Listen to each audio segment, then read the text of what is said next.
Well, welcome to a very different type of OTA video. Also, I apologize for the same reason that this video is so weird that I haven't released as many videos. It's just been a very busy week with me, unrelated to making videos, so I just haven't had the time. But I wanted to make this OTA video because it's an OTA that I really want to talk about. So I'm in my car on my lunch break making this as fast as possible. So I have no idea what you're looking at. I don't know if you're looking at just like a regular document next to me with the OTA notes, or it's like the slides, in my typical color palette and all the things that I don't know, but you are enjoying it. Hopefully you're enjoying it. Let's talk about the OTA, because like I said, I already said this, but I want to talk about this OTA. I want to talk about these changes. I think that they're pretty impactful. So let's just get into it. Starting with the most notable one and probably the most necessary one of this OTA, Human Torch going from a 3-3 to a 3-2. Same text and everything, still moves, he still doubles all of that. And as they noted in the OTA, this is a really large nerf. You think about it this way, so you move him once, he's only a 3-4. You move him twice, he's now a 3-8, which is the same value that you get from moving Spider-Punk twice, right? Because you move Spider-Punk once, he's a 3-5. You move him twice, he becomes a 3-7, that like his own power. But then Spider-Punk is also swinging, right? So 2 moves on Spider-Punk now does more than 2 moves on Human Torch. Granted, in move decks, you're moving Human Torch a lot more than that. I think that this is good. 1 point of power off of Human Torch does mean a lot, because instead of going to 3 to 6 to 12, he goes from 4 to 8 to 16. Right? So like to get you go from 12 power with 2 moves to 16 power with 3 moves, if that makes sense. I think that this is good. I think move decks have way too much power allocated in Human Torch, and I'm also like, this is also just cool with the I've talked about this many times, that we as players make the meta. Human Torch move, even with this nerf, is probably still an insanely good deck to play, and I've hardly been I don't think I've played a single game against it, because people have just moved on, which is totally fine. So like there's nothing bad or good about moving on. It's just that we have moved on. So do I think that this nerf is necessary? Yes, because I want, whenever move becomes popular, I hope that it becomes more than just like Human Torch annoyance. I don't know. I'm not like as affected by move this season already. It's only been a few days. And so like, fine, they decided to nerf Human Torch after the move season, whatever. But I think that this is fine, right? It's a good nerf that's needed. I don't think there's much more to say to that. And I like what they said at the very end, that as we've said many times, when it comes to the move archetype, we'll keep monitoring it and try to get it into the most fun spot that it can be. Ideally, this change will help move become less homogenous and rely on a variety of move payoffs rather than relying so much on Human Torch as its primary points piece. Cool stuff. The next one that is probably even better is War Machine going from a 4-6 to a 5-9. Same ability, ongoing, nothing can stop you from playing cards here. I think that this is perfect. It shuts down the Storm, War Machine, Legion annoyance that they didn't. Spoiler, they did not revert the nerf to Storm. She's still a 3-1. Hopefully they undo that later. This is what was needed from the get-go. Like, that combination, allowing that combination to exist, probably just isn't good in the game. Let's be realistic. Like, particularly that it's just so straightforward. And I'm going to continue to say this throughout this video, but we as players make our meta, and this combo existing allows players to make this a meta. Like, this combo not existing is a good thing, because there's 12 cards in a deck and 6 turns in a game.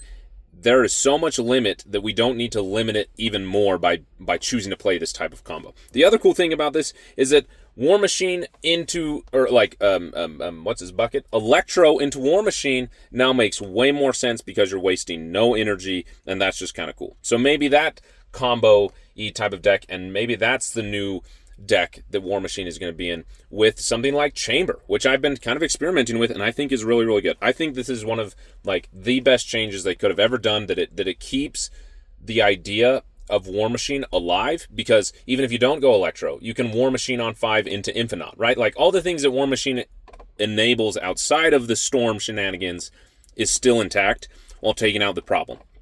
I don't know why they didn't start here. The next big one is Morgan Le Fay going from a 4-7 to a 3-4. My goodness, I think that this is going to be huge because people have said it before. Anytime something's busted in Marvel Snaps, and when it has one of two texts, it doubles or it gives +3 power. Morgan Le Fay gives +3 power. And there are many times that I've lost to Morgan Le Fay forgetting that it's +3 power that she gives. That those rockets that person is playing are even bigger than they were when they were destroyed, if that makes sense. Even their squirrels. I think that this is huge. I think that it's like important for this archetype to really kind of be playable. I think that that's cool. The one thing that is a bummer is that there's no more synergy with is it Airwalker? Or Firelord. I always get those two cards confused. I think it's Airwalker, who when he's destroyed, he pulls a 4-cost card from your deck. Right? Am I thinking of that right? That could be wrong, but I think that that's like the only downside is that synergy goes away. But I think that overall, a Morgan Le Fay deck can very much be a thing because, as I mentioned here in the notes, you have to be able to achieve multiple things. You have to play the cards you want destroyed, destroy them, revive them with Morgan Le Fay, and then play them again. And so decreasing that cost, I think, is an important thing. I'm just going to go in order here. That some cool buffs that we have, just going an increase in power, is Elsa Bloodstone goes through 3-5, Swordmasters goes through 3-7, and Helicarrier goes to a 6-12, which is really cool. I'm excited to bring back Helicarrier. Like, every single one of these changes, I look at them and think, yeah, that deck, that archetype, it could benefit from the power. At the same time, I also think, does 1 point of power really make a difference when the meta is the way that it is and combo decks are so powerful? Does 1 more power in Elsa Bloodstone actually make a difference? Is that going to enable that archetype to be a lot more competitive? No, I'm not totally convinced, but I want it to, and so I'm happy that that deck is getting something. Moving on to the other more in-depth things. Oh, I also forgot in the notes here that Dormammu is going to a 7-13. Same thing, that like kind of all of these are just cards that need some help, and so giving them some power I think is a good thing. The next exciting change we have is Spider-Man Noir, which I think is the fastest change they've given to a card ever in the history of Snap. His ability is, it looks the same if you just look at the text, but it's significantly different. Also, I'm just realizing right now as I read this, he's losing power. He's going from a 4-6 to a 4-4, so he loses 2 points of power, but his ability is significantly better. On reveal, set the top card of your deck's power to 8. If your other cards in play cost exactly 8 total, add it here. If you were like me, you had to read that multiple times to understand what that said.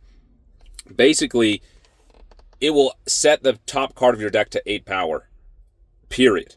Even if your other cards in play are not exactly 8. So you're still getting some benefit from Spider-Man Noir, even if you don't pull off the 8 costs on the board and pull a card. Like, it can still do that. It can still pull a card at 8 power, but if you're not able to pull off that pulling the card effect, you'll at least set a card to 8 power. I think that this is sweet. I also think changing him down to 4 power is big, because when Spider-Man Noir was data mined, he was at 4 cost initially, and I thought that he was going to do phenomenally well in like an Agent Venom, Spice Rack, Bast, small card style deck. And then with his 6 power, it just like wasn't worth doing that, at least in my opinion. So I'm excited to try there. I think that this is huge. I'm glad that they recognize that what Spider-Man Noir was asking of you was complicated enough that it's worth changing. I think that that's really cool. So yeah, I'm excited. There's a weird part of me that's also kind of like disappointed, because it's like, oh man, pulling off Spider-Man Noir was a cool thing when he was more complicated. And so there's actually this player psychology that Glenn, was it Glenn? I believe it was Glenn. It had to be Glenn. Who's he's like the game designer for Marvel Snap. He in the creator program shared with me like these 3 player psychologies is the word that I'm teaching. Like, there's these different types of player psychologies in card games. Magic the Gathering has kind of named them what they have, and super fascinating things to read. If I can find the article, I'll link it in the description. It's really, really cool to read. And so there's a little bit of like matching a very, very unique player base that there's not a lot of cards in Marvel Snap that match that. I think it's a Timmy. I don't remember the names. I'd have to go back and read the article. I'll put that in the article, and so that's kind of going away from the card. But I think that's fine because it's still going to be a really, really cool card and could be quite powerful. I think Surfer is going to be really good with him, and I think a Spice Rack Agent Venom style deck will be really good. So that is all for today. Weird video. I'm going to go get some lunch as fast as possible so I can get this video edited and uploaded, and I hope that you enjoy it. Like I mentioned, if you're here to the end, leave a pineapple emoji. I appreciate you. I have not been able to make videos because I've been busy, some things happening.